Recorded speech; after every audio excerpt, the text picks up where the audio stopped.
तो यहाँ पर देखते हैं, पहला जो क्वेश्चन है पूर्णांक 12 और 15 का एचसीएफ है, यानी कि 12 का और 15 का एचसीएफ आपको बताना है। तो सबसे पहले हम इसका फैक्टर करेंगे, ठीक है। 12 और 15 का एचसीएफ पूछा गया है। तो HCF of integer 12 and 15 is, तो सबसे पहले हम इसको जो है सॉल्व करते हैं। तो यहाँ से 2 से कटेगा कितनी बार में, 6 बार में, और फिर 2 से कटेगा ये 3 बार में, और 3 किससे कटेगा, खुद 3 से कट जाएगा 1 बार में। ये कंप्लीट हो गया। इसी तरह से 15 का करेंगे तो 3 की टेबल में 15 आता है। सबसे छोटी संख्या से करते हैं, तो छोटी संख्या आपकी 3 है। 3 से 1 बार करेंगे, 2 बार, 3 बार, 4 बार, तो 5 बार में आपका 15 आएगा। उसके बाद में ये 5 का ही टेबल आएगा, उसके अलावा इससे नहीं कटेगा, ठीक है। ये दोनों कर लिए हमने। अब आपके जो है इसके फैक्टर कितने होंगे, तो 2 इंटू 2 इंटू 3, एक जो आता है इसको हम नहीं लिखते, जरूरत नहीं पड़ती, ठीक है। तो ये आपका इसका हो गया 2 इंटू 2 इंटू 3, 2 इंटू 2 इंटू 3। इसका क्या है आपका 3 इंटू 5, ठीक है। इसका आ गया 3 इंटू 5, एक लिखने की जरूरत नहीं पड़ती है। अब यहाँ पर एचसीएफ की बात हो रही है, तो सबसे पहले हम इसको, इसमें अगर कॉमन कुछ आ रहा है तो पहले देख लीजिए। इसमें 2 बार है तो 2 की पावर 2 हो गया, इंटू यहाँ पर 3 की पावर कितनी है, नहीं है तो 1 मानते हैं, ठीक है। इसमें क्या है 3 की पावर 1 है, और इसमें जो दूसरा है 5 की पावर भी 1 है। अब एचसीएफ में क्या करना है, इन दोनों जोड़ों में से आपको सबसे कॉमन लोएस्ट पावर जिसकी है पावर, उसको सेलेक्ट करना है, ठीक है। जो कॉमन भी हो और उसकी पावर लोएस्ट भी हो। एचसीएफ, एचसीएफ यानी कि हाई की बात हो रही है, तो हाई में लो सेलेक्ट करना है, और एलसीएम पूछेगा तो एलसीएम में हाई सेलेक्ट करना है। मैं बताऊंगा उसको एलसीएम को भी, जब एलसीएम का क्वेश्चन आएगा आपका है तो उसमें देखेंगे हम। तो यहाँ पर क्या है आपका, इसमें देखिए, इसमें और इसमें कौन सी चीज कॉमन आ रही है, तो यहाँ पे देख रहे हैं 3 कॉमन आ रही है। तो 3 जो है ये आपका 3 की पावर 1, या इसको बोलते हैं 3।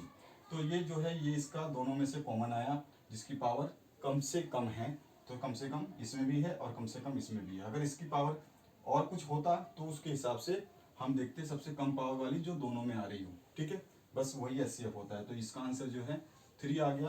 तो पहले क्वेश्चन का आंसर जो है वो है आपका 3, ए ऑप्शन करेक्ट करेंगे। अब इसके बाद में हम दूसरे क्वेश्चन की बात करें, द्विघात समीकरण a x square plus b x plus c equals to 0 में मूलों का योगफल होगा। यानी in a quadratic equation a x square plus b x plus c equals to 0, then sum of roots will be. तो आपका जो नेक्स्ट क्वेश्चन पूछा गया है, ये पहले क्वेश्चन का आंसर जो 3 था, सेकंड क्वेश्चन पूछा गया आपसे, आपको एक रिलेशन दे रखी है a x square plus b x plus c equals to 0। ये इक्वेशन आपको दे रखी है सेकंड क्वेश्चन में, और पूछा है इसमें जो है मूलों का योगफल क्या होगा। मूल क्या होते हैं आपके इस इक्वेशन के लिए, जो मूल होते हैं, रूट्स होते हैं, वो अल्फा एंड बीटा होते हैं, ठीक है, मैथमेटिक्स में।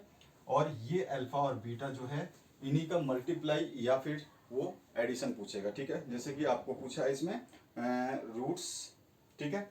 तो सबसे पहले आपको रूट्स बता देता हूँ। तो अगर ये पूछ रहा है कि एडिशन आपका पूछ रहा है ना, क्वाड्रेटिक सम, रूट योगफल क्या होगा, तो अल्फा प्लस बीटा, ठीक है, ये पूछ रहा है इन दोनों का योगफल किसके बराबर होता है। तो यहाँ पे आपके ऑप्शंस दिए गए हैं। इसमें पहला जो ऑप्शन है वो -b/a है, तो ये इसका बिल्कुल राइट आंसर है। और दूसरा अगर पूछता वो प्रोडक्ट क्या होगा, तो अल्फा इंटू बीटा क्या होता है, तो ये होता है आपका सेकंड ऑप्शन जो दे रखा है c/a। तो ये क्वेश्चन तो पूछा नहीं है आपसे, लेकिन पूछेगा तो आपको ये जवाब देना है। और अगर प्लस पूछता है, सम पूछता है, तो अल्फा प्लस बीटा बराबर -b/a होता है। इसमें b कहाँ है, तो b है x का कोफिशिएंट। ये b जो है ये x के साथ जो होगा, x की कोई पावर नहीं होगी, उसके साथ b होगा। और a जो है x स्क्वायर के साथ में होगा, x स्क्वायर का कोफिशिएंट होगा, ठीक है। और यहाँ पर जो c है c कांस्टेंट होगा, यहाँ पे यानी कि 4 लिखा होगा, यहाँ पे x नहीं होगा, y नहीं होगा, z नहीं होगा, 4 5 7 10 कुछ भी लिखा होगा, ये आपका c होता है। और a अभी मैंने बताया x स्क्वायर का कोफिशिएंट।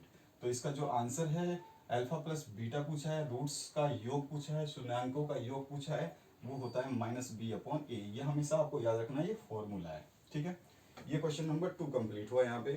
अब क्वेश्चन नंबर 3 की बात करें, तो क्वेश्चन नंबर 3 में पूछा गया है, रैखिक समीकरण युग में यदि a/b a1/b two is equals not equals to B1/B2।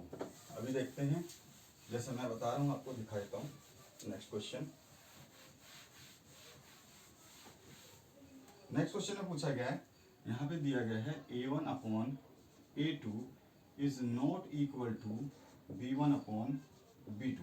ठीक है, ये यहाँ पे दिया गया, लेकिन समीकरण युग का समीकरणों का हल कितना होगा। अगर ये कंडीशन है तो हल कितना होगा। जब ये कंडीशन आ जाए A1/A2 is not equal to B1/B2, then जो समीकरण का हल होता है वो केवल एक होता है, केवल एक ही हल प्राप्त कर पाएंगे। जब मतलब इस टाइप की सॉल्यूशन करेंगे आप, तो केवल आपको एक ही आंसर मिलेगा, ओनली वन। ठीक है, ओनली वन या एग्जैक्टली वन। इसके बाद में नेक्स्ट जो क्वेश्चन है, द्विघात समीकरण ax² plus bx plus c equals to 0 का व्युत्कर है। आपको बताना है व्युत्कर क्या है। In quadratic equation ax² plus bx plus c equals to 0, इसमें डिस्क्रिमिनेंट बताना है। d जो होता है डिस्क्रिमिनेंट होता है, आपको बता दिया है होगा पहले भी, अगर आपने वीडियो देखे होंगे, नहीं देखे तो कोई बात नहीं। इसमें आपका जो d होता है, d इक्वल्स टू, आपको इसको डिस्क्रिमिनेंट बोलते हैं इंग्लिश में, और हिंदी में बोलते हैं व्युत्कर। तो ये क्या होता है, तो ये होता है आपका b² माइनस 4ac। ठीक है, ये हमेशा इसके बराबर होता है। तो यहाँ पर उसने पूछा है कि इस जगह पे क्या आएगा, तो यहाँ पर आपका ब्लैंक स्पेस दिया हुआ है, तो यहाँ पे क्या आ जाएगा b²। तो इसमें ऑप्शन जो है आपका बी करेक्ट होगा, बी ऑप्शन जो है आपका करेक्ट होगा क्वेश्चन नंबर 4 में। आगे चलते हैं। पांचवा जो क्वेश्चन है इसमें पूछा गया है AP 3 1 माइनस 1 3 का सार अंतर d बताना है, यानी कॉमन डिफरेंस बताना है आपको। एक AP दे रखी है, यानी कि समांतर श्रेणी है, और ये AP है आपका 3, 1, -1, 3। यहाँ पर जो ये 3 दिया हुआ है गलत है, ये -3 आना चाहिए। अगर आपका क्वेश्चन सही नहीं है तो आंसर तो गलत होगा ही। तो हमें पता है कॉमन डिफरेंस जो d है वो निकालते हैं A2 माइनस A1 करके। A2 क्या होता है, तो ये आपका A1 A2 A3 A4 इस तरह से ले ले, या आप A से भी स्टार्ट कर सकते हैं। इसको A मान ले, इसको A1 मान ले, इसको A2 मान ले, इसको A3 मान ले, आपकी मर्जी है। दोनों में से जो आपको सुटेबल लगता है वो मान सकते हैं। इसमें करना क्या है आपको, जैसे मैंने बताया A2 माइनस A1, तो A2 कहाँ है, यहाँ पे A2 क्या है 1 है, तो A2 की जगह 1 लिख दिया, और A1 क्या है आपका 3 है, तो माइनस का साइन है बीच में, माइनस लिख दिया, और 3 है तो 3 लिख दिया। इसको आंसर सॉल्व किया तो क्या आएगा -2।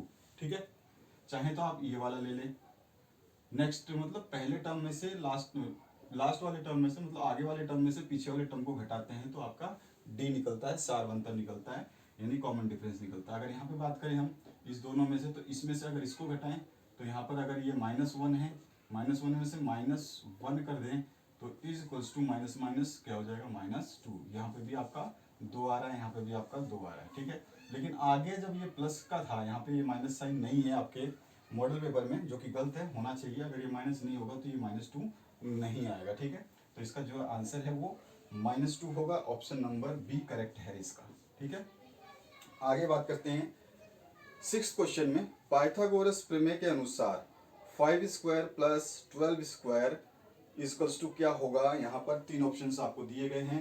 तो यहाँ पे पहले देखिए 5² प्लस 12² बोला है, तो 5 का स्क्वायर होता है 25, यानी कि 5 × 5, और 12 का स्क्वायर होता है 12 × 12 144।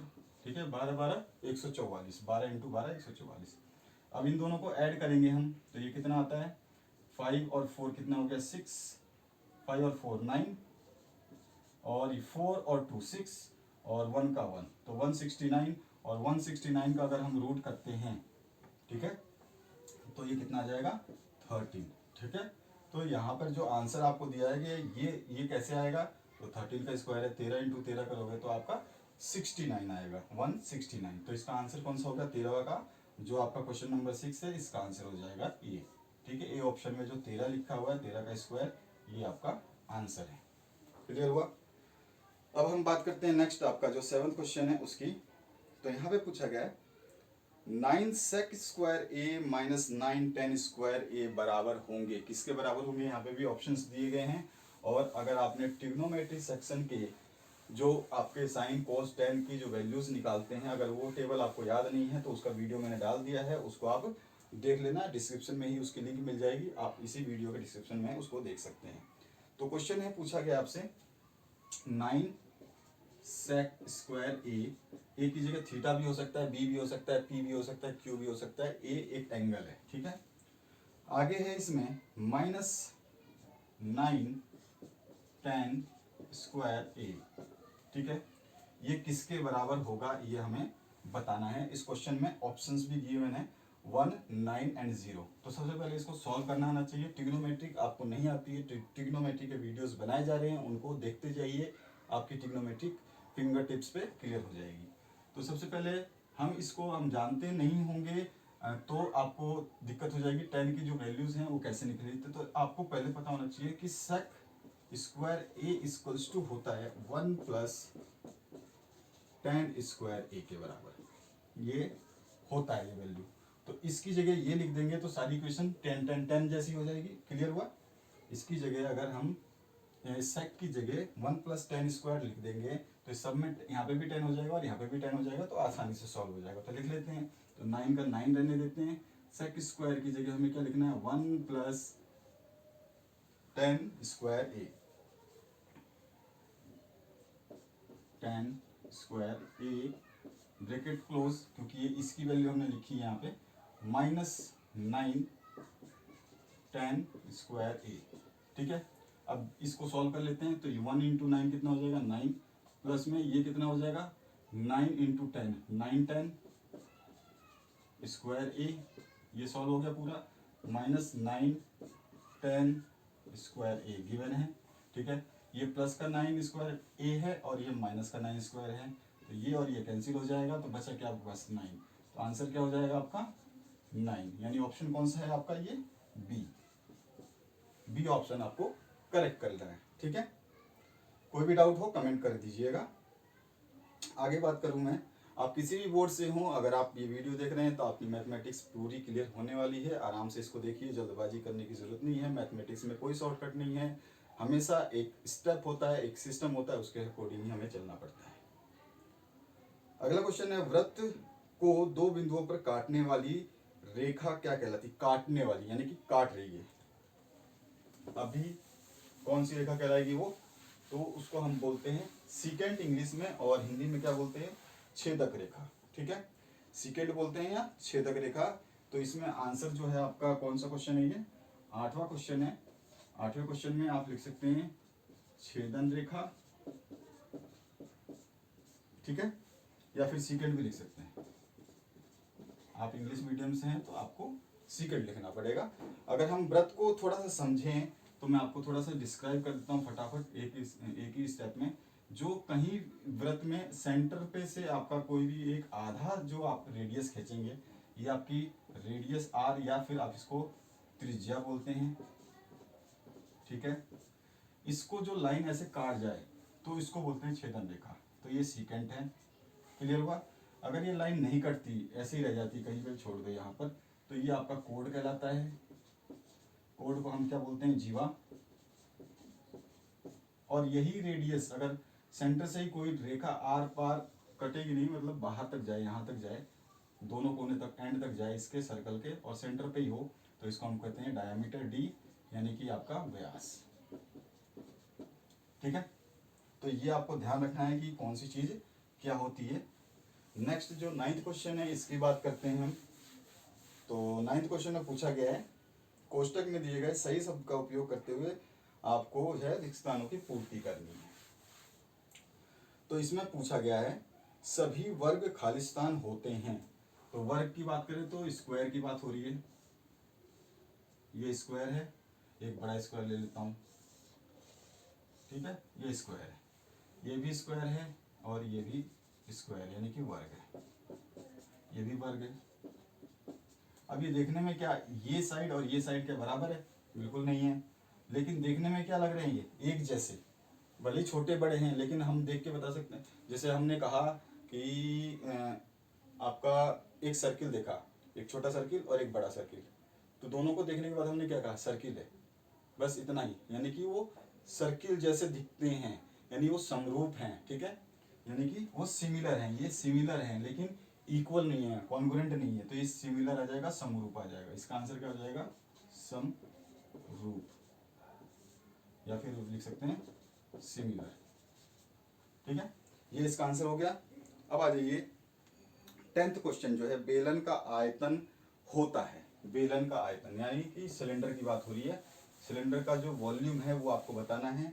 तो सिलेंडर जो है आपका इस टाइप का होता है, आपने देखा भी होगा, इस तरह का जो है सिलेंडर होता है। इसको हम हिंदी में बेलन बोलते हैं और इंग्लिश में सिलेंडर बोलते हैं, ठीक है। इसका क्षेत्रफल पूछा गया है, तो देखिए आपको, सॉरी, इसका वॉल्यूम पूछा गया, क्षेत्रफल नहीं पूछा गया। वॉल्यूम क्या होता है? वॉल्यूम होती है आपका, वॉल्यूम यानी कि आयतन, ठीक है। अब ये आयतन क्या होता है? ये सर्कल है, ये सर्कल है, ठीक है। इस सर्कल को मिला करके और जितनी हाइट है उन दोनों को लेना, तो सर्कल का हमें पता है, इस ये सर्कल और ये सर्कल सेम ही होगा, तो सर्कल होता है आपका पाई आर स्क्वायर, ठीक है। ये तो एरिया हो गया, और एरिया में अगर हम हाइट तीसरी चीज मल्टीप्लाई कर दें तो वॉल्यूम होता है। कोई भी एरिया में अगर हम तीसरी यूनिट मल्टीप्लाई करते हैं तो ऑटोमेटिक वॉल्यूम में कन्वर्ट हो जाता है, नहीं कि आयतन में आ जाता है। तो यहाँ पर हाइट क्या है इसकी? एच मानते हैं, तो एच, तो यहाँ पे आ गया answer pi r square h. तो ऑप्शन नंबर जो है इसमें ए करेक्ट कर लीजिए, ये ऑप्शन जो है आपका करेक्ट है, ठीक है। आगे चलते हैं। घटना ई की प्रायिकता प्लस घटना ई नहीं की प्रायिकता कितनी होगी? इसमें भी आपके ऑप्शंस दिए गए हैं। तो आपका जो probability of E plus probability of E not, ठीक है, ई नॉट इज इक्वल्स टू 1 होती है हमेशा, यानी कि किसी भी चीज की प्रोबेबिलिटी एक से ज्यादा नहीं हो सकती, किसी भी घटना की प्रायिकता एक से ज्यादा नहीं हो सकती। तो मैक्सिमम प्रोबेबिलिटी जो होती है वो कितनी होती है? 1। तो इन दोनों का सम क्या होता है? 1। अगर आपसे पूछे प्रोबेबिलिटी ऑफ ई बताइए तो आप क्या करोगे? 1 तो यहाँ लिखा ही है, इस वाले चीज को यहाँ लाओगे तो प्रोबेबिलिटी ऑफ क्या हो जाएगा? ई नॉट या नॉट ई, ठीक है। तो ये ऐसे निकल जाएगा। अब अगर ये पूछता तो ये वाला इधर लाते तो ये माइनस हो जाता। तो ये बहुत ही इजी है प्रोबेबिलिटी आपका। नेक्स्ट जो है इसमें ऑप्शन आपका बी करेक्ट होगा, ठीक है, इसमें भी आपका बी करेक्ट होगा। आगे चलते हैं।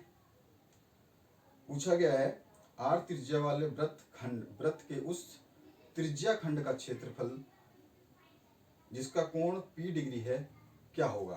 तो यहाँ पर आपका जो है इस क्वेश्चन में मिस्टेक है, इसमें ऑप्शन दिया ही नहीं है, तीनों ऑप्शन गलत हैं। क्षेत्रफल की बात पूछी गई है और इसमें ये क्षेत्रफल दे ही नहीं रहा है, ठीक है। तो यहाँ पर आपका जो है इसने क्या बोला है? क्षेत्रफल के लिए p upon 180 into 2 pi r, ये इसने दिया हुआ है, ठीक है। और दूसरी जगह दिया है p upon 360 into 2 pi r, ये दिया हुआ है। उसके बाद में तीसरे में दिया है p इस अपॉन 720 इंटू 2 पाई आर, ठीक है। इसमें आपको क्या बताना है? सेक्टर ऑफ सर्कल, ठीक है। इसमें क्या फॉर्मूला होगा? कोई सा भी सेक्टर का फॉर्मूला ही नहीं है। सेक्टर आपका क्या होता है? ये वाला सेक्टर होता है आपका, ठीक है। कोई भी, जैसे आपका कोई भी छोटा सा सेक्टर है, ये सेक्टर होता है आपका, ठीक है। अब इसमें तो है ही नहीं त्रिज्या खंड, इसको त्रिज्या खंड बोलते हैं हम, त्रिज्या खंड, ठीक है, या फिर बोलते हैं सेक्टर। तो इसमें सेक्टर का कोई फॉर्मूला नहीं है, क्योंकि इसमें आपसे पूछा क्या है? एरिया पूछा है, और ये वाला फॉर्मूला एरिया का होता ही नहीं है।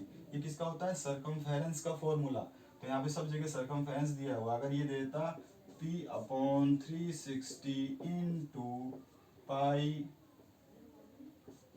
आर स्क्वायर, तो ये आपका आंसर राइट हो जाता, ठीक है। तो ये होगा इसका राइट आंसर, जो कि पूरे सिस्टम में या फिर पूरे ऑप्शन में गिवन नहीं है। क्लियर हुआ आपको? नेक्स्ट क्वेश्चन की बात करते हैं। इसमें पूछा गया आपसे अभाज्य गुणनखंड विधि से 12, 15 और 21 का HCF और LCM ज्ञात कीजिए। तो आपको मैंने बताया था कि आगे क्वेश्चन आएगा तो उसमें हम LCM और HCF को थोड़ा ढंग से समझ लेंगे। तो यहाँ पे अब आपका जो डाउट है वो क्लियर होने वाला है इस क्वेश्चन के थ्रू। तो सबसे पहले आपके क्वेश्चन में जो दिया गया है वो दिया है 12, 15 और 21 का HCF और LCM दोनों निकालना है। तो सबसे पहले हमें इसने क्या बोला है कि आपको जो है इसका find the HCF and LCM of 12, 15 and 21 by applying prime factorisation method. तो सबसे पहले फैक्टराइजेशन करेंगे, तो 12 का कर लें, तो 12 का 2 से करें तो 2 2 6 2 2 6 या 12, और फिर 2 से करेंगे तो 3, और फिर 3 से करेंगे तो 1। ये तो 12 का हो गया। 15 का भी किया था हमने स्टार्टिंग में ही। 15 करते हैं तो ये 3 से कटा 5 बार में, और 5 किसी से जाएगा नहीं, 5 खुद से जाएगा, तो 5 से ये कट गया। 21 का जो हम बात करें तो सबसे पहले छोटी संख्या कौन सी 21 कटेगी, 3 से कटेगा, 3 इंटू 7, और फिर ये कटेगा नहीं किसी से भी, 7 से ही कटेगा, तो ये इसका 1। अब तीनों के हम लिख लेते हैं, जैसे कि यह 2 इंटू 2 इंटू 3, इसका आ जाएगा 3 इंटू 5, और इसका आ जाएगा 3 इंटू 7। ठीक है। अब देखिए एचसीएफ मैंने बताया था कि पहले पावर निकाल लीजिए, तो इसका पावर क्या होगा, एचसीएफ यानी हाई की बात कर रहा है, तो हमें लोएस्ट पावर वाली चीज लेनी है जो सब में कॉमन हो। सबसे पहले इसको पावर को कॉमन करते हैं, इसके सभी को स्टेप को कॉमन कर लेते हैं। तो ये दो बार आया तो 2 की पावर 2 हो गई, इंटू 3 की पावर 1 ही है इसमें। ठीक है, यहाँ पर 3 की पावर 1 ही है, और इसमें भी 5 की पावर 1 ही है। इधर वाले में 3 की पावर 1 ही है, और 7 की पावर भी 1 है। अब इन तीनों में कॉमन क्या है, देखिए 3 इसमें भी आ रहा है, 3 इसमें भी आ रहा है, 3 इसमें भी आ रहा है, और तीनों की पावर जो है सबसे कम है। ठीक है, तीनों तो पहले कॉमन होने चाहिए, सब में आने चाहिए। जैसे 2 सब में नहीं आ रहा तो 2 नहीं हो सकता, 7 सब में नहीं आ रहा तो 7 नहीं हो सकता, 5 सब में नहीं आ रहा तो 5 नहीं हो सकता। जो आ रहा है और उसकी पावर कम है, ठीक है, सबसे कम पावर वाली, तो वो आपका आंसर हो जाएगा। तो यहाँ से आंसर क्या निकल गया है, HCF 3। ठीक है, LCM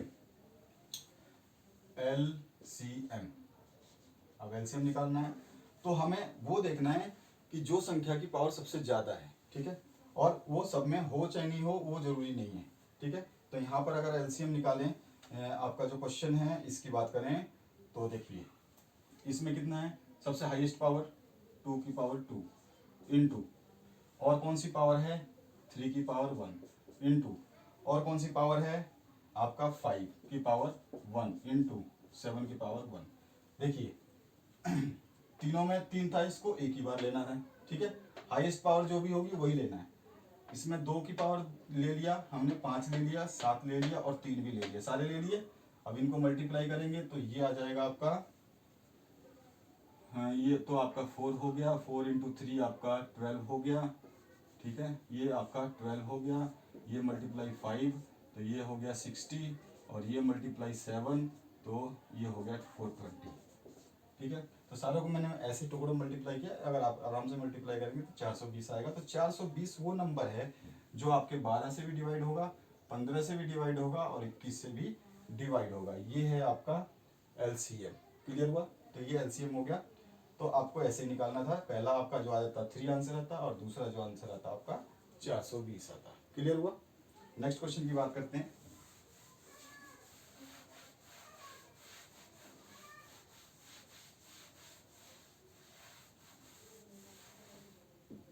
नेक्स्ट जो क्वेश्चन है इसमें पूछा गया आपसे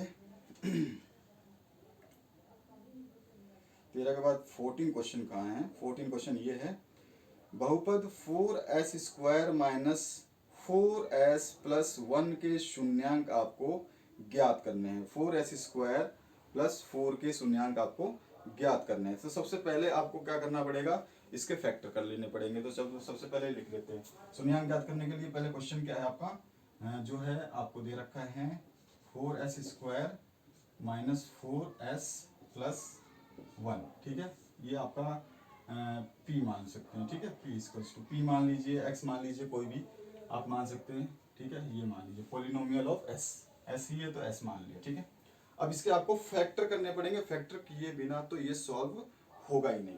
तो सबसे पहले फैक्टर करने के लिए क्या करना पड़ेगा आपको, ये जो बाहर वाला जो प्रोडक्ट है, यानी बाहर की ये संख्याएं दोनों, इन दोनों का मल्टीप्लाई जितना आता है, यानी कि ये कितना है 4 इंटू ये कितना है 1, ये कितना गया 4। ठीक है, S वालों को नहीं लेना है आपको, S वाले या X या A B C को नहीं लेना है, 4 इंटू 1 इक्वल्स टू 4 आ जाएगा। अब ये चीज़ हमें यहाँ पर इसके ऐसे टुकड़े करें कि इन दोनों का मल्टीप्लाई, यानी कि इस 4s को ऐसे टुकड़ों में करें कि इसका मल्टीप्लाई 4 आ जाए और उनको ऐड या सब्ट्रैक्ट करें तो -4s आए। ठीक है, तो देखिए 4s स्क्वायर आ गया। क्लियर हुआ। अब माइनस इसके टुकड़े करने हैं आपको, क्या कर सकते हैं कि ये अगर हम इनको जोड़ें तो यही आ जाए और मल्टीप्लाई करें तो ये आ जाए। तो यहाँ पे देखिए अगर मैं 2s, ठीक है, 2s लिख दूं, माइनस के फिर से 2s लिख दूं, प्लस में 1 तो था ही लिख रखा है। अब देखिए 2s इंटू 2s क्या हो जाएगा आपका 4s। क्लियर हुआ। और आपका यहाँ पर दूसरा जो है ये -2s है, ये -2s है, -2s क्या होंगे, जुड़ जाएंगे। अरे -2s कितना हो गया -4s। क्लियर हुआ। ये वाली चीज इसके बराबर है और इन दोनों का मल्टीप्लाई करेंगे तो प्लस का 4 आना चाहिए, तो -2 इंटू -2 इक्वल्स टू प्लस का 4, तो ये आ गया। तो इस तरह से हमें ये बीच वाले टर्म को तोड़ना पड़ता है जब फैक्टराइजेशन में करते हैं। अब इनमें से कॉमन ले लेंगे, तो इसमें से कॉमन क्या आ रहा है 2s आ रहा है, तो 2s कॉमन ले लिया। यहाँ पे क्या बचेगा, यहाँ पे बचेगा आपका 2s, क्योंकि 2s 4s स्क्वायर। ठीक है, यहाँ पे इन दोनों टर्म में से हमने कॉमन लिया, पहले तो इसमें से ले रहे हैं फिर बाद में इसमें से लेंगे।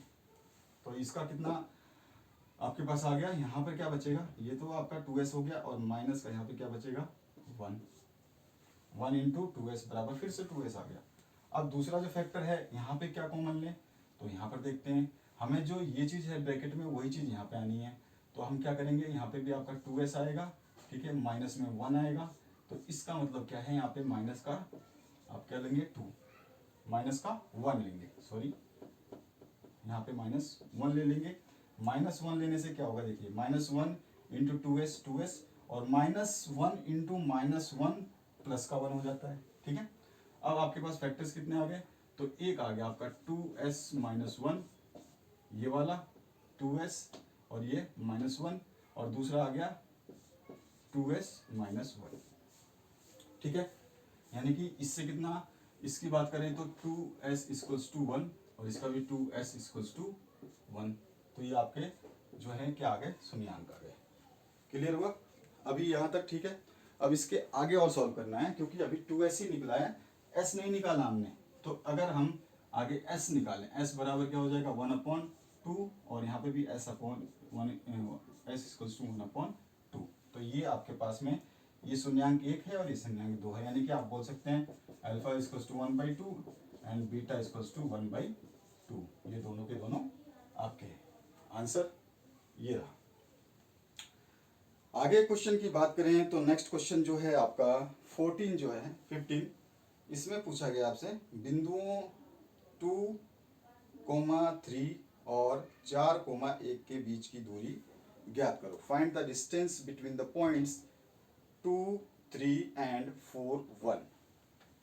तो डिस्टेंस फॉर्मूला आपको अगर याद है तो आप आराम से निकाल पाएंगे, अगर आपको याद नहीं है तो आपसे मिस्टेक हो जाएगी। आपके जो पॉइंट्स हैं वो दिए हुए हैं 2, 3 एंड 4, 1, ये आपके पॉइंट्स दिए हैं। तो डिस्टेंस जो हम निकालते हैं, अगर हम मान लेते हैं इसको, ये आपका बिंदु का नाम तो दिया नहीं है, तो बिंदु मान लिया हमने P और ये बिंदु मान लिया Q।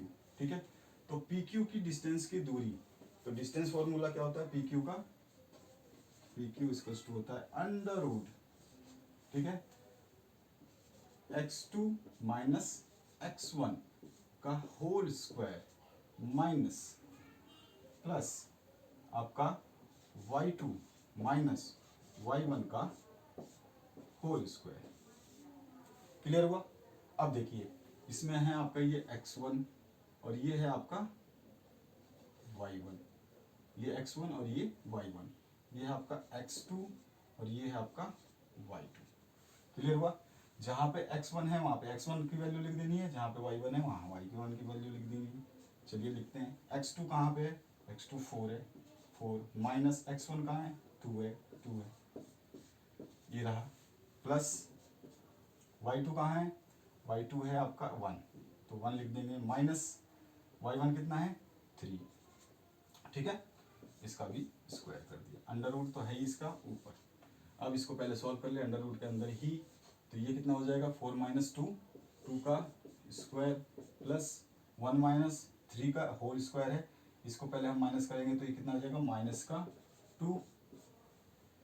2 आएगा। 3 में से प्लस का 1, माइनस 3 में से प्लस का 1 जाएगा तो माइनस का 2 बचेंगे, इसका स्क्वायर। इसके बाद में अगर हम इसका 2 का स्क्वायर करें तो कितना हो जाएगा 4, प्लस इस 2 का स्क्वायर करें तो कितना हो जाएगा 4। क्लियर हुआ? देखिए आराम से, माइनस 2 इंटू माइनस 2, तो 2 2 जा 4 और माइनस माइनस कैंसिल हो जाता है जब इंटू होता है तो ये आ गया 4। ये भी अभी अंडर रूट में है। इज इक्वल्स टू क्या हो जाएगा, टोटल हो जाएगा 8 का अंडर रूट। ठीक है, ये हो गया। अभी इसको फर्दर भी सॉल्व कर सकते हैं, अगर इससे ज़्यादा नहीं आता है तो यही आपका आंसर है। अगर आप इससे ज़्यादा सॉल्व करना चाहते हैं तो इसको क्या करना पड़ेगा, 2 के फैक्टर कर दीजिए। तो 2 के फैक्टर कैसा, 8 के फैक्टर कर दीजिए। 8 का कितना होगा 2 4 जा 8, और फिर 2 से 2, और फिर 2 से 1, तो 2 दूनी 4 दूनी 8, यानी कि 2 इंटू 2 इंटू 2। ये भी अभी अंडर रूट में है। आपको पता है कि अंडर रूट में जब दो संख्याएं सेम हो, ठीक है ना, दो संख्याएं सेम हो तो एक संख्या बाहर निकल जाएगी, उसका रूट हो जाता है। तो यहाँ पे क्या लिखेंगे 2, इसमें से एक कॉमन बाहर ले लेंगे और अंडर रूट में ये बच जाएगा 2। तो इसका आंसर जो है आपका 2√2, ये एक्चुअल आंसर है। चाहे तो यहाँ पे छोड़ सकते थे, ये भी लिख सकते थे, तो ये दोनों आंसर आपके सही हैं। इसमें से आपने एक कॉमन लेके बाहर निकाल दिया, दूसरा बचा हुआ है वो यहाँ लिख दिया। तो ये था आपका इसका सोल्यूशन। इसके आगे हम नेक्स्ट जो क्वेश्चन करेंगे अभी देखते हैं उसको। तो नेक्स्ट क्वेश्चन जो है आपका, उस बिंदु के निर्देशांक ज्ञात कीजिए जो बिंदुओं -1 7 को और 4 3 को मिलाने वाले रेखाखंड को 2:3 में विभाजित करता है। तो ये आपको करना क्या है, वो आपको बताना है डिस्टेंस, वो आपको बतानी है बिंदु के निर्देशांक आपको बताने हैं, यानी कि कोऑर्डिनेट्स बताने हैं। वो कोऑर्डिनेट्स कौन से, वो 2 पॉइंट हैं जो आप उस रेखा को आपको कितने रेशो में डिवाइड करेंगे, 2:3 में डिवाइड करेंगे। ठीक है, ये आपको बताना है। तो सबसे पहले इसका फॉर्मूला आपको याद होना चाहिए जब ऐसे क्वेश्चन आते हैं कि निर्देशांक ज्ञात कीजिए।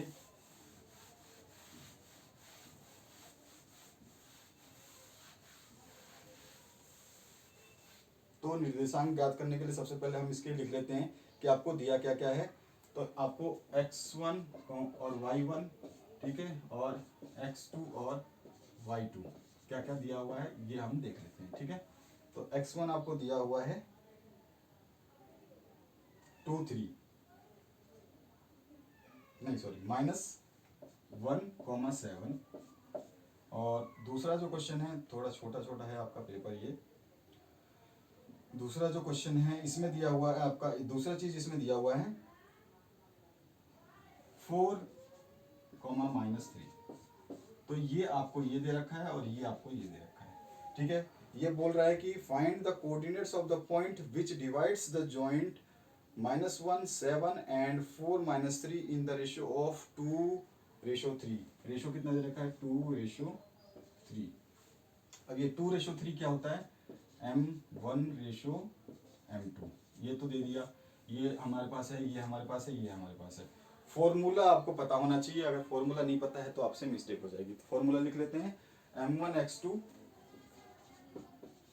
Plus m2x1 upon m1 plus m2। दूसरा जो ये x के लिए है, y का जो ये देखिए इसमें x है तो ये x के लिए है, और y का हो जाएगा m1 y2 plus m2 y1 upon m1 plus m2। Clear हुआ? अब इन सभी की जगह वैल्यूज रख देनी है, आसानी से आंसर निकल जाएगा। सब कुछ है हमारे पास, m1 है, m2 है, m1 ये है, m2 ये है, x2 यहाँ पर दिया हुआ है, ठीक है, और x1 यहाँ पे दिया हुआ है, y1 यहाँ गिवन है और y2 यहाँ गिवन है। तो रख देते हैं इसको वैल्यूज को। पहले सबसे पहले m1 कितना है आपका 2 है, 2 इंटू x2 कितना है, x2 है आपके पास 4, प्लस में m2 कितना है, m2 है आपके पास 3, इंटू x1 कितना है, x1 है -1 को ब्रैकेट में लिख लेते हैं ताकि कंफ्यूजन ना हो। और ये हो जाएगा m1 प्लस m2, तो 2 प्लस 3। दूसरा वाला क्या है, m1 कितना है आपका 2 इंटू y2 कितना है, y2 आप देखेंगे तो 4 है, ठीक है, सॉरी y2 आपका 3 है, तो आप -3 लिख लेंगे। प्लस में m2 कितना है, m2 है आपका 3 इंटू y1 कितना है, y1 है आपका 7, ठीक है, अपॉन में m1 प्लस m2। इसको सॉल्व करिए, ये 4 इंटू 2 कितना हो जाएगा 8, प्लस ये कितना हो जाएगा माइनस का है ये और प्लस का ये है, मल्टीप्लाई करोगे माइनस का ही आएगा, तो माइनस का 3 ये आ गया, अपॉन में 2 प्लस 3 5। यहाँ पर दूसरा ये 2 इंटू 3 6, माइनस का साइन है माइनस लग जाएगा, प्लस 7 इंटू 3 21 अपॉन में 5, ठीक है।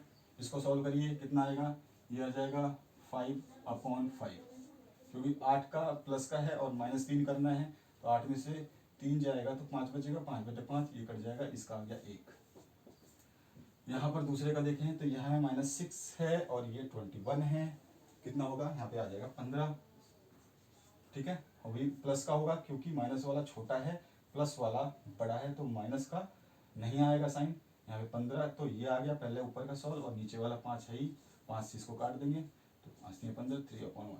यानी कि आपके जो पॉइंट्स आए वो कौन कौन से आए, ये जो पॉइंट्स है एक्स के और वाई के कितने आए, एक्स तो आया 3 और वाई कितना आया, एक्स तो आया 1 और वाई कितना आया 3, तो आपके जो पॉइंट्स आए 1,3, ये आपका आंसर है। इस क्वेश्चन का आंसर ये है, आपको समझ में आ गया होगा, पूरा का पूरा मैंने आपको आराम से सॉल्यूशन बता रहा हूँ ताकि आपको पूरे स्टेप्स समझ में आए। आपको बस फॉर्मूले, आपको कुछ फॉर्मूले आपको याद रखने होंगे और आपको प्रैक्टिस करनी होगी ताकि आपको याद होते रहे, ठीक है। अब नेक्स्ट क्वेश्चन की तरफ मूव करते हैं, चलिए देखते हैं नेक्स्ट क्वेश्चन जो है।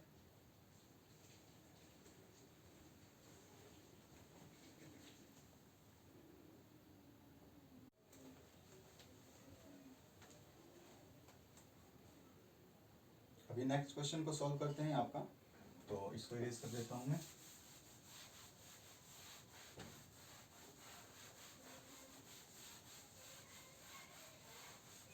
नेक्स्ट क्वेश्चन में आपसे पूछा गया है साइन a इक्वल्स टू 3/4 है, पहले लिख देता हूँ मैं यहाँ पे, आपका साइन a इक्वल्स टू 3/4 है और ये क्वेश्चन नंबर आपका 17 है, ठीक है। इससे पहले हमने 16 क्वेश्चन कर लिए हैं।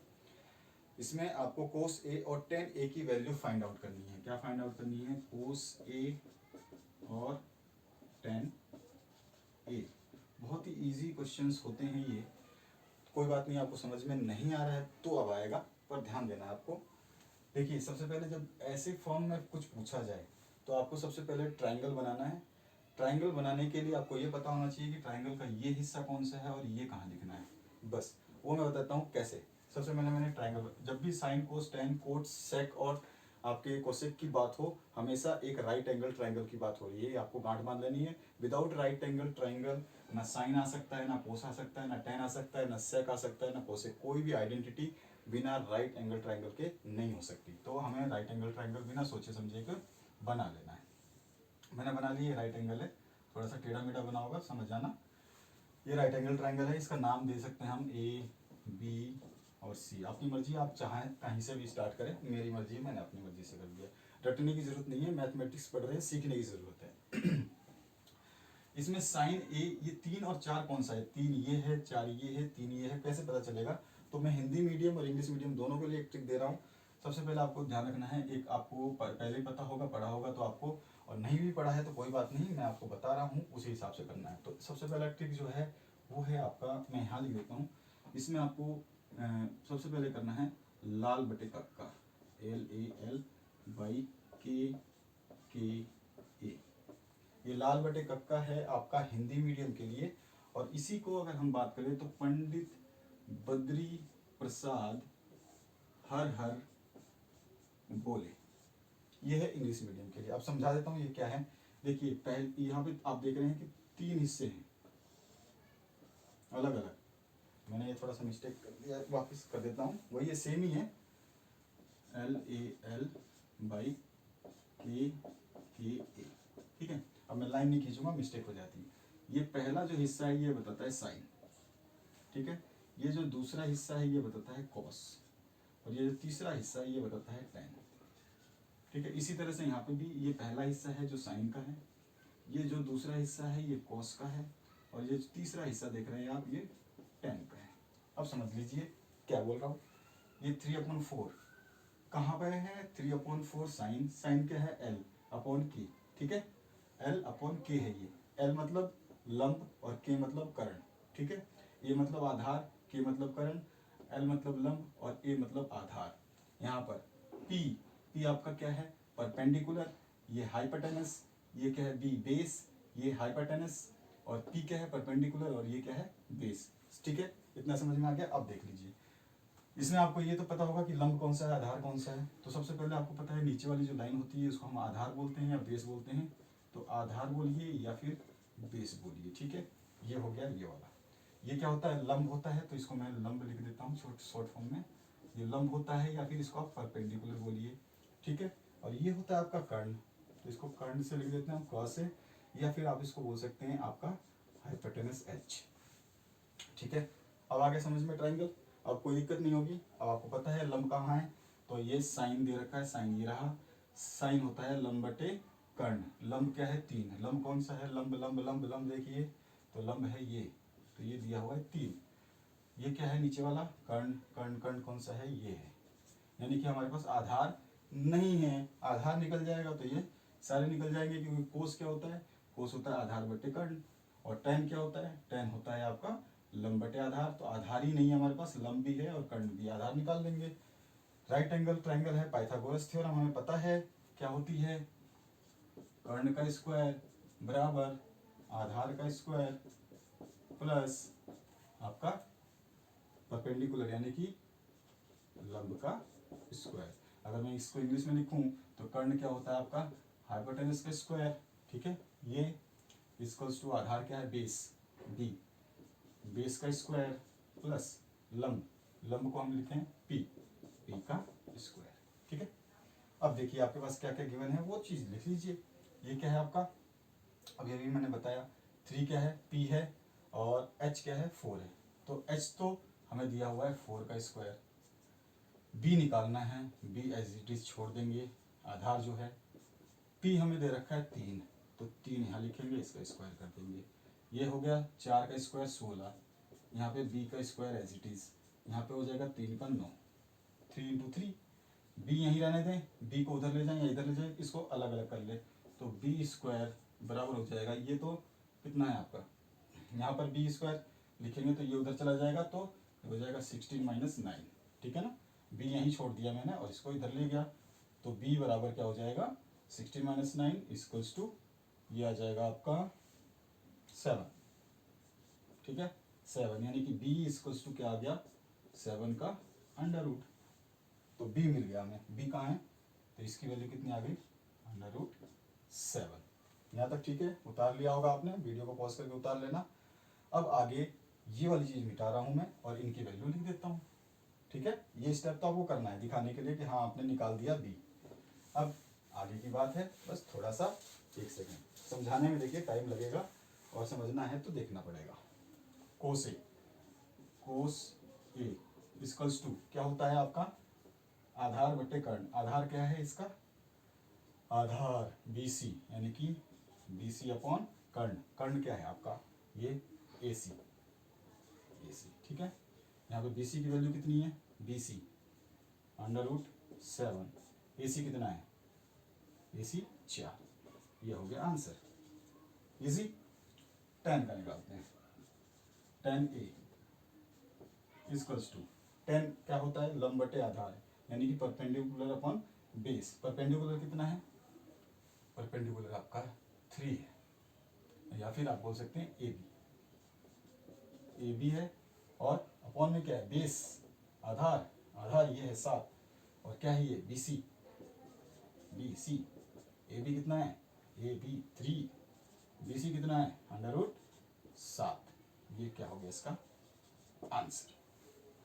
तो आशा करता हूँ आपको ये क्वेश्चन अभी बढ़िया से समझ में आ गया होगा। इसको आराम से समझ लें, वीडियो को पॉज करें। ऐसा नहीं कि ये क्वेश्चन देखा अगला देख लिया, अगला देख लिया, अगला, ऐसा नहीं। पहले जो क्वेश्चन बताया गया उसको समझ लीजिए, उसके बाद नेक्स्ट क्वेश्चन पे मूव करिए। तो आपका जो है आंसर ये आ गया। तो मैंने बताया 3/√7 और 7/4, ये तो आपका पहला आंसर 10 कोसे और इसका। अब नेक्स्ट क्वेश्चन की तरफ मूव करते हैं। इसमें पूछा गया है अगर if the probability of E is 0.05, what is the probability of not E. अभी हमने नॉट ई वाला जो है पहले सेक्शन में आई थिंक 7वां-8वां क्वेश्चन था, उसको हमने करा था। अगर आपको याद होगा तो, नहीं भी याद है तो कोई बात नहीं, उसको हम दोबारा कर रहे हैं। इसमें दिया हुआ है given probability of E equals to 0.05, शायद यही दिया हुआ है, यस ठीक है। और इसने बोला है कि प्रोबेबिलिटी ऑफ ई नॉट आपको निकालनी है। टू फाइंड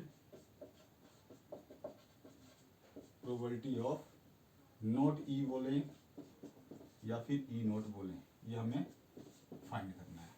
अभी बताया था मैंने आपको स्टार्टिंग में प्रोबेबिलिटी ऑफ ई की प्रायिकता plus probability of E not E की प्रायिकता बराबर होता है 1 के। आ गया याद? बस तो याद हो गया, हो गया। अब यहाँ पर आपको क्या करना है, 0.05 ये वाली वैल्यू रख दी इसकी जगह पे, ये बराबर है। हमें फाइंड ये करना है, ये देखो ये फाइंड करना है, P not E equals to 1, not E को यहीं रहने देंगे, P not E equals to 1 minus ये वाला पूरा इधर ला के कर देंगे, क्योंकि ये प्लस का है तो इधर आके माइनस हो जाएगा। तो 0.05 सॉल्व किया तो इसका आ जाएगा 0.5, निकालोगे तो आप निकाल लो 1.00 माइनस करना है 0.05, तो ये आपका आ जाएगा 5 और 9.0, 0.95 आंसर आ गया। तो आशा करता हूँ आपको ये चीज़ तो समझ में आ गई, प्रोबेबिलिटी ऑफ ई नॉट की जो है कैसे फाइंड आउट करनी है। अगर ऐसा क्वेश्चन आएगा कैसा भी उठा करके दे दे, फटाक से खींच के मारना है, ये लो जी हो गया, ठीक है। अब आगे आते हैं हम नेक्स्ट क्वेश्चन पे। तो नेक्स्ट क्वेश्चन जो पूछा गया है इसमें ये था आपका क्वेश्चन नंबर 18। अब हम बात करते हैं क्वेश्चन नंबर 19 की। एक थैले में 3 लाल 5 काली गेंदें हैं, यानी कि ए bag contains 3 red and 5 black balls. तो यहाँ लिख लेते हैं ना अपन,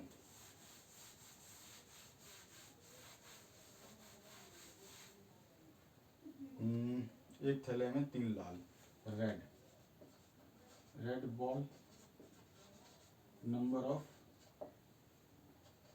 of red ball equals to 3 and number of black ball equals to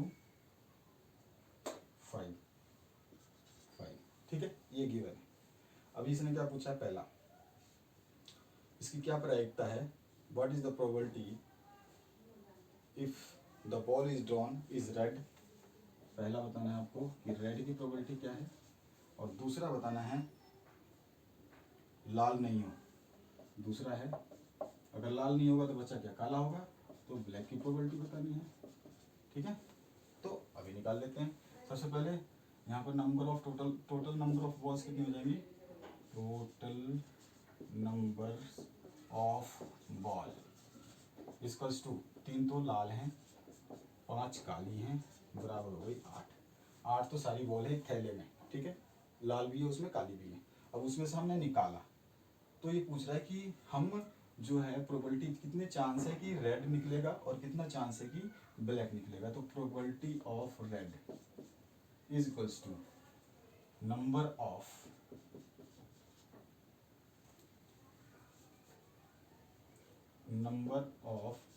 possible outcomes upon number of total outcomes, ठीक है। प्रोबेबिलिटी यानी कि लाल आने की प्रायिकता बटे में कुल गेंदें, ठीक है, लाल आने की या कुल आने की या कुल संभावित प्रायिकता अपॉन आपका जो कुल प्रायिकता है वो कुल आउटकम्स हैं वो। तो आपको क्या करना है, नंबर ऑफ पॉसिबल आउटकम, अगर रेड निकालते हैं तो रेड कितनी निकाल सकते हो उस थैले में से आप, 4 तो 3 ही तो हैं, तो 3 से ज़्यादा तो निकल नहीं सकती, तो 3 तो आप निकाल सकते हो। बॉल कितनी है, 8 टोटल, 8 बॉल में से आप 3 बार निकाल सकते हो, कटेगा नहीं ये तो ये छोड़ दिया। आगे बात करते हैं पी ऑफ ब्लैक, सेकंड वाला, ब्लैक कितनी है 5, इससे ज़्यादा निकाल नहीं सकते, तो नंबर ऑफ पॉसिबल कितने हो सकते हैं, 5 ही निकाल सकते हो, ठीक है। और टोटल कितने हैं आपके पास 8, तो ये इसका आंसर हो गया और इसका ये आंसर हो गया, क्योंकि कटेगा नहीं तो काट नहीं रहे, तो 3/8 और 5/8 ये इसका आंसर हो गया। आगे बात करते हैं जो नेक्स्ट क्वेश्चन है उसकी, इसमें पूछा गया आपसे नेक्स्ट क्वेश्चन क्या है, 20वां क्वेश्चन में पूछा गया आपसे, बिना लंबी विभाजन प्रक्रिया के बताना है कि संख्या 17/8 है अशांत, यानी टर्मिनेटिंग है या नॉन टर्मिनेटिंग, ये आपको बताना है। इसकी तो आपको पता ही होगा, नहीं पता है तो कोई दिक्कत नहीं है, कर देते हैं। अभी आपको संख्या दे रखी है जो है 17/8, ठीक है। ये आपको बताना है कि ये टर्मिनेटिंग है या नॉन टर्मिनेटिंग है, ठीक है, नॉन टर्मिनेटिंग है। तो अभी आपको पता होना चाहिए कि जो नीचे होता है, ये जो संख्याएं होती है आप इनको लिखते हैं p/q के रूप में, जहाँ पर q जो है शुड नॉट इक्वल्स टू 0, एक तो, और दूसरा कि q को लिखा जा सके, क्या आपका जो इसकी पावर है वो आपकी 2 की पावर n और 5 की पावर m के रूप में अगर हम इसको लिख दें तो ये जो है टर्मिनेटिंग डेसिमल हो जाएगा, टर्मिनेटिंग डेसिमल हो जाएगा अगर ये इस रूप में लिखा जाए। तो ये हमें करना है। तो अभी इसको, ये जो हर है आपका यानी डिनोमिनेटर है, इसको फैक्टर कर लेते हैं आराम से। इस क्वेश्चन को बस ऐसे ही करते हैं, ठीक है। आपको लिखना है कि if it is terminating decimal then q is not equals to 0 and it should be follow the rule 2 to the power n into 5 to the power m, बस इतना लिखना है, ठीक है। हिंदी में लिखें इंग्लिश में लिखें कोई नहीं, कि वो इस नियम को पालन करे।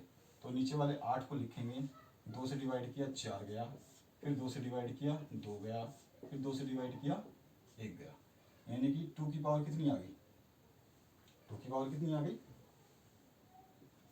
2 की पावर 3 आ गई भाई साहब, 1 2 3, एक तो लिखते नहीं है तो 2 की पावर 3, तो 2 की पावर कितनी लिख सकते हैं 3 इंटू 5 की पावर कहाँ है भाई, यहाँ तो 5 है ही नहीं, अरे तो 5 की पावर 0 लिख सकते हैं ना, ठीक है। किसी भी संख्या की पावर अगर 0 है तो उसकी वैल्यू 1 हो जाती है, ठीक है, ठीक है। अगर मैं यहाँ लिखूँ कि 10 की पावर 0 तो ये इक्वल्स टू 1 होगा, मैं लिखूँ 9 की पावर 0 इक्वल्स टू 1 होगा, मैं लिखूँ 1 की पावर 0 इक्वल्स टू 1 होगा, मैं लिखूँ 17 की पावर 0 इक्वल्स टू 1 होगा। क्लियर हुआ, किसी की भी पावर 0 है तो वो 1 होगा। तो हम क्या कर सकते हैं, तो मैंने ये सही बता दिया आपको कि ये तो 2 की पावर n के रूप में लिखी जा रही है, 2 की पावर n आई है, तो 2 की पावर n इंटू 5 की पावर 0 लिख सकते हैं। यानी कि इस संख्या को, यानी कि 8 जो है हर 2 की पावर 3 और 5 की पावर m में व्यक्त किया जा रहा है, इसलिए ये टर्मिनेटिंग डेसिमल है। बस यही इसका आंसर है, बस आपको लिख देना है। So the given number 17/8 is terminating decimal, ठीक है, ये आपको लिख देना है। हो गया, नेक्स्ट क्वेश्चन पे मूव करते हैं और वो है आपका 21वां। अच्छा, 21वां क्वेश्चन तो थोड़ा सा इंटरेस्टिंग इसलिए है कि अगर आपने, जो मैंने एक वीडियो बनाया है जिसमें टेबल याद करने के लिए बताई है ट्रिक मैंने, अगर वो आपने नहीं देखा तो इस टाइप के क्वेश्चन छूट जाएंगे आपसे, और आपसे गलती होगी, और गलती होगी तो नंबर कट जाएंगे। फ्री फंड के नंबर है, क्यों कटवाने हैं, उस वीडियो को देखिए कि आपको जो टेबल है वो कैसे बनाते हैं और वो साइन कोस टेन की वैल्यू कैसे याद करते हैं, ठीक है। तो मैं यहाँ पे आपको दिखा रहा हूँ, जैसे कि ये क्वेश्चन है, मैं लिख देता हूँ क्वेश्चन दिया हुआ है, आपको फाइंड करनी है वैल्यू। क्वेश्चन नंबर है आपका 21। तो इसमें है 2 tan square 45 degree plus cos square 30 degree minus sine square 60 degree. ठीक है, ये देखिए आपको ये बताता हूँ कि यहाँ लिख देता हूँ कि tan 45 डिग्री इक्वल्स टू, हमेशा जो ये tan 45 होता है ये 1 के बराबर होता है। ठीक है, और दूसरा जो है cos 30 डिग्री इक्वल्स टू होता है √3/2 के, और जो आपका sin 60 है वो भी होता है √3/2 के। ये मैंने इसकी वैल्यू लिख दी, इसकी वैल्यू लिख दी, इसकी वैल्यू लिख दी और इसकी वैल्यू लिख दी। क्लियर है? स्क्वायर की नहीं, केवल ये tan 45 की, cos 30 की, sin 60 की, ये तीनों वैल्यू अगर मुझे पता है तो ये क्वेश्चन सॉल्व हो चुका है। और ये कैसे पता होगा? उस टेबल से, जो टेबल मैंने बना रखी है, आपको बताई गई है, आपने देखा नहीं होगा तो देखिएगा जरूर। तो हम इनकी वैल्यू रख देते हैं। तो यहाँ पे है आपका 2, इस वाले क्वेश्चन में 2 × 1, ठीक है, का स्क्वायर प्लस कोस की वैल्यू है √3/2 का स्क्वायर माइनस साइन स्क्वायर 60, इसकी वैल्यू है √3/2 का स्क्वायर। स्क्वायर है, सबका स्क्वायर लगा दिए। अब देखिए ये प्लस का है, ये माइनस का है, दोनों संख्याएं सेम है, दोनों में स्क्वायर है, तो ये कट गया, ये कट गया। ठीक है, अब ये 2 × स्क्वायर, तो ये कितना आ गया 2, ये प्लस कितना हो गया 0, ये तो दोनों कट गए 0, तो इक्वल्स टू कितना आ गया 2। तो ये इसका आंसर है। 21वां क्वेश्चन बहुत ही आसानी से सॉल्व होगा अगर आपको टेबल पता है, और टेबल पता भी होना चाहिए, क्योंकि जब ट्रिग्नोमेट्री जब आप करेंगे तो इसमें आपका एक वो आता है क्वेश्चन कि एक पतंग उड़ रही है, ठीक है, और वो इतने 45 डिग्री का कोण बना रही है, तो आप बताइए। तो आपको जब 45 डिग्री का मान नहीं पता होगा, ठीक है, तो कैसे निकालेंगे? tan की वैल्यू नहीं पता होगी तो कैसे निकालेंगे? तो आपको टेबल देखनी चाहिए, उसको आपको रटने की जरूरत नहीं है, कुछ भी करने की जरूरत नहीं है। उसको निकालने का फॉर्मूला है, एक छोटी सी ट्रिक है, वो मैंने बता दी उस वीडियो में, आप उसको देखें, कभी भी बनाएं। आपको अगर उसको प्रैक्टिस कर लेते हैं तो 1 मिनट से ज़्यादा उसको बनाने में नहीं लगेगा, 1 मिनट से ज़्यादा आपको बनाने में लगेगा ही नहीं, यानी कि पूरे 3 घंटे में से 1 मिनट आपको उस टेबल को बना करके रख लेना है अपने आंसर शीट के पीछे, नोट कर लेना है उस टेबल को, और आराम से जब भी आपको टाइम मिले उस क्वेश्चन पे आएंगे, टेबल को देखेंगे, आंसर लिखेंगे, कंप्लीट। आगे की क्वेश्चन की बात करें तो इसमें पूछा गया है 7.6 सेंटीमीटर की रेखाखंड खींच करके 5:8 में इसको डिवाइड करना है भैया, यानी कि divide A line segment of length 7.6 centimetre, ठीक है, draw a line segment of length 7.6 centimetre and divide it in the ratio of 5:8। Measure the parts या पॉइंट्स जो भी है इसके दिए गए हैं। ठीक है, ये है आपका क्वेश्चन। तो सबसे पहले आपको क्या करना है,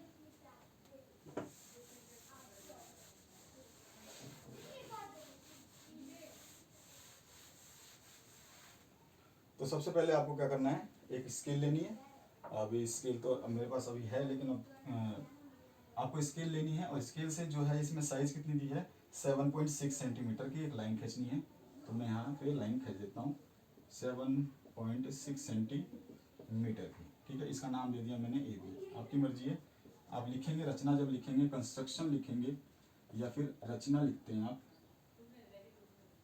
रचना जब आप लिखेंगे तो सबसे पहला पॉइंट लिखेंगे ड्रॉ, या हिंदी में इंग्लिश में दोनों में समझ लीजिए, draw a line segment of length 7.6 centimetre. एक रेखाखंड 7.6 सेंटीमीटर लंबा खींचिए या खींचिए। ठीक है, ये हो गया।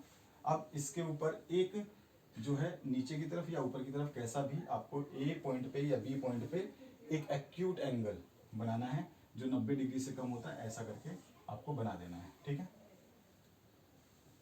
सीधा बनाना है इसको, सीधा, ठीक है, ऐसे आपको सीधा बना देना है, यानी कि 90 डिग्री से छोटा न्यून कोण, ठीक है, ऐसा बना देना है। अब इसमें देखिए, इसने कुछ क्वेश्चन में बोला था कि आपको ये है 5:8 में डिवाइड करना है ना।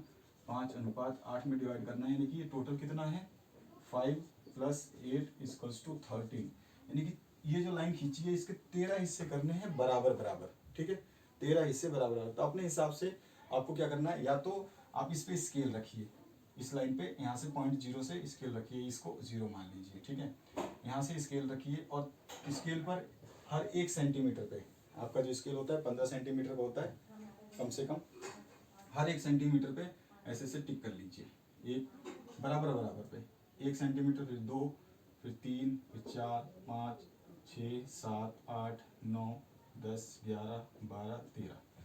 एक तो ऑप्शन ये है। दूसरा, डिवाइडर खोलिए, उसमें एक छोटा सा आपको इस लाइन को 13 हिस्से में बांटने के लायक जो भी आप एक बार डिवाइडर खोलते हैं उससे एक बार कट करिए, फर्स्ट, फिर दूसरा, सेकंड, फिर आ जाइए तीसरा, चौथा, पांचवा, ऊपर बढ़ते जाइए, या तो ये ऑप्शन है, ठीक है।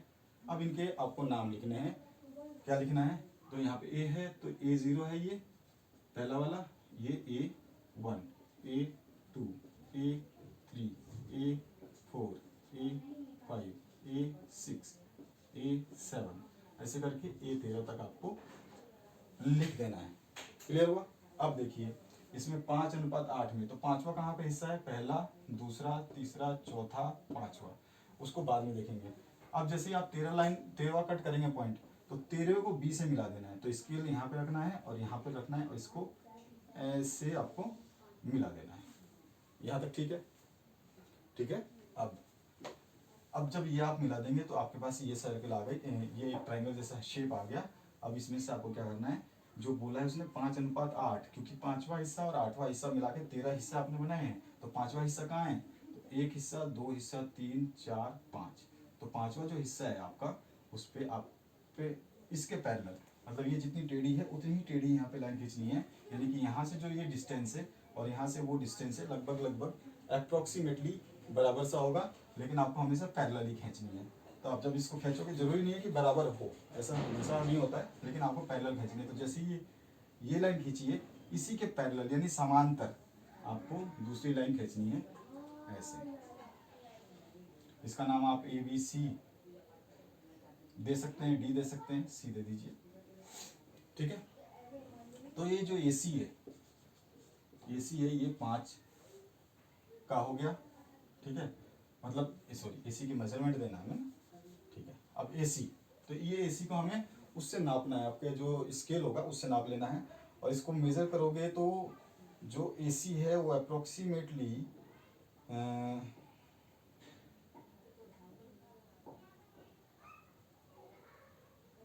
आप मेज़र करोगे तो 2.9 सेंटीमीटर आएगा अप्रोक्सीमेटली, और जो ये PB है यानी कि BC है, CB बोले या BC बोले तो ये 2.9 इसमें से माइनस कर दो, बचा हुआ वो आएगा, ये फिर नापोगे तो ये अप्रोक्सीमेटली 4.7 सेंटीमीटर आ जाएगा, ठीक है। ये मैंने मेजरमेंट करके जब बनाया था तो लिख लिया था। तो ये होता है आपका इसको ड्रॉ करने का तरीका। कोई भी डाउट हो कमेंट जरूर करिएगा। ये क्वेश्चन हो गया आपका, क्वेश्चन नंबर था ये आपका 22 नंबर, ये क्वेश्चन नंबर था 22, और यहाँ पर सेक्शन B जो है ये आपका कंप्लीट हो गया। सेक्शन C जो है हम